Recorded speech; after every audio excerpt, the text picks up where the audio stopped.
गर्दाखेरि धेरै मान्छेहरू डेथ भयो, त्यो इन्जस्टिस क्रिएटर म पनि हो भनेर लिनुहुन्छ कि हुँदैन?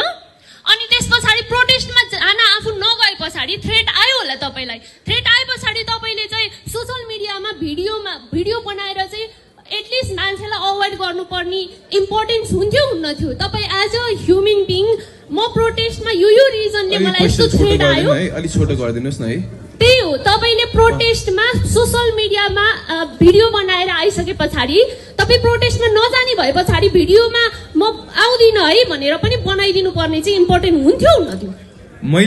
म प्रोटेस्टमा नगएर डेथ भएको तपाईँको क्वेसन त्यही हो? म प्रोटेस्टमा नगएर डेथ भएको होइन, तपाईले भिडियो चाहिँ बनाएर पोस्ट गर्नु पर्थ्यो कि पर्दैन थियो त म आउँदिन भनेर? तपाईँले भिडियो चेक गर्नुभयो मेरो?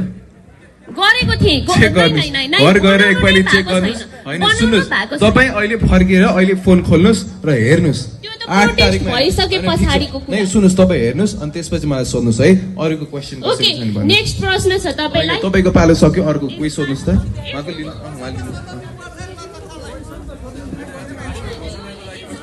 हजुर। नमस्ते, म युवराज बङ्गाली, स्पेस पोकेट टेलिभिजनमा काम गर्छु। तपाईँको धेरै प्रेस मिटहरूमा म सहभागी भएको छु होइन, हेरेको छु।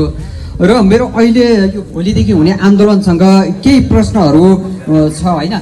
यो आन्दोलन मिराज ढुङ्गाना तपाईँको भूमिकालाई नेतृत्वको भूमिका हेर्ने हो कि संयोजक वा प्रवक्ता? यो आन्दोलनको नेतृत्वकर्ता के भनेर बुझ्ने एउटा प्रश्न होइन। म रेगुलर 3वटा प्रश्न राख्छु, त्यसपछि एकैचोटि जवाब दिनु होला, किनभने हामी प्रश्न गरिरहँदा तपाईँ जवाब दिन आत्तिरहेको पनि हामी देख्छौँ कि, त्यो भएर म रेगुलर प्रश्न गर्न खोजेँ है तपाईँलाई।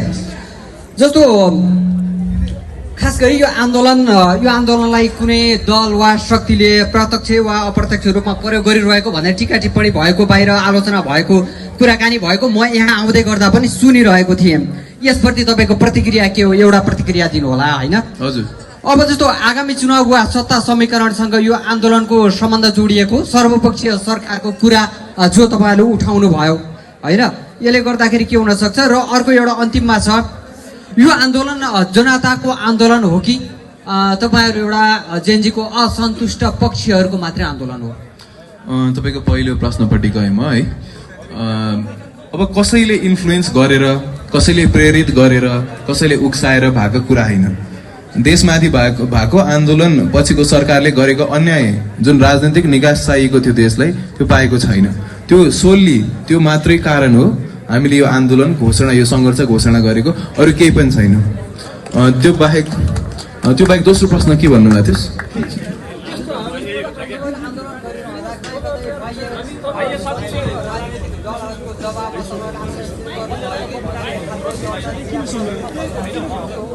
होइन, यो दबाब यस्तो हो। अब दबाब भन्ने कुरा त यो हरेकचोटि हो हल्ला त आइहाल्छ है।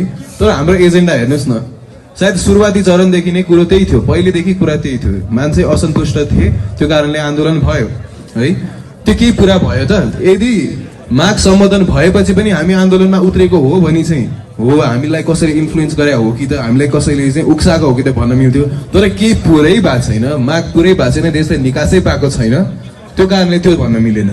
विराजी, तपाईँले एउटा क्वेसन जस्तो यो भदौ 23 र 24 गतेको आन्दोलनले यत्रो युवाहरूले ज्यान होइन, र अझै फेरि आन्दोलनको तयारी हुनुहुन्छ, फेरि ज्यान गुमाउने अनि तपाईँको पछि लागेर ज्यान गुमाइदिनु पर्ने हो? होइन, म त अगाडि नै हुन्छु, हेर्नुहोस्, त्यसमा दुई मत छैन। भएन भने 9 डाँडा पारी कटाउनुहोस् है।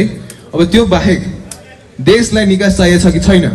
देशलाई निकास चाहिएको छ भनेपछि आन्दोलन चाहिएको छ। यदि 10 बुँदे सम्झौता भर्खरै भएको छ, आन्दोलन गरेर मात्रै देश निकास दिन्छ भन्ने यहाँको जुन एउटा भाष्य छ, यो भाष्यले कस्तो खालको देशमा सन्देश दिन सक्छ र नयाँ पुस्ताले यो आन्दोलन सँगसँगै न्याय पाउन सक्छन् त? त्यसो भए तपाईँले अस्तिको सम्झौता आए लगत्तै दलहरूले चाहिँ हामी यो सम्झौता मान्दैन भनेर काङ्ग्रेसले पनि भन्यो, एमाले पनि भन्यो, सबै सुन्नुभयो नि है। सम्झौतै मान्दैनन्। आउने निर्वाचनपछि सरकार कसको? दललाई कन्फिडेन्समा नलिकन सम्झौता गरेर राष्ट्रपतिले पनि सिग्नेचर गर्नु भएको छैन।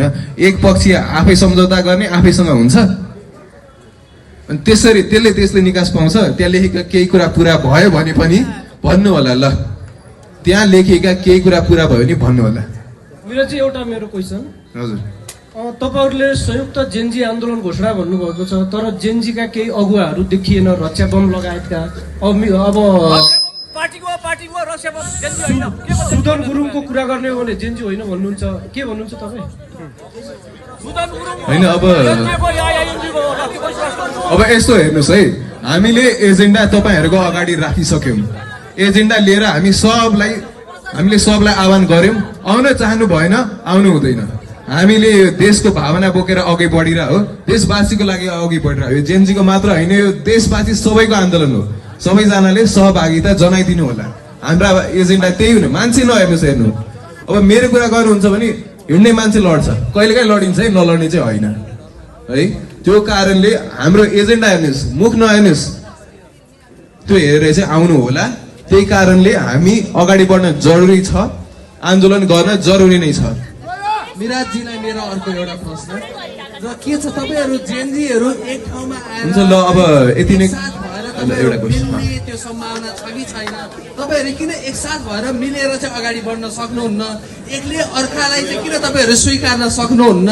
र अब तपाईँहरू एकसाथ मिलेर अगाडि बढ्दा चाहिँ अझ एकतामा अझ तपाईँहरूको थप मजबुत हुन्थ्यो कि भन्ने मलाई लाग्छ। र तपाईँहरू किन मिलिराख्नु भएको छैन, खासमा भनिदिनुहोस्। होइन, यस्तो हो तपाईँको। अब हेर्नु, एजेन्डा अगाडि राखिसक्यौँ, मिल्न हामीलाई कोहीसँग अप्ठ्यारो होइन। यदि एजेन्डामा सहमति हुन्छ, देशका हित लागि सहमति हुन्छ भने हामी जोसँग हाम्रो छाती ठुलो छ है, त्यसमा दुई मत छैन, हामी जोसँग पनि सहकार्य गर्न तयार छौँ। Thank you. म यति भन्दै भोलि माइती घरमा 11 बजे भेटौँला। धन्यवाद।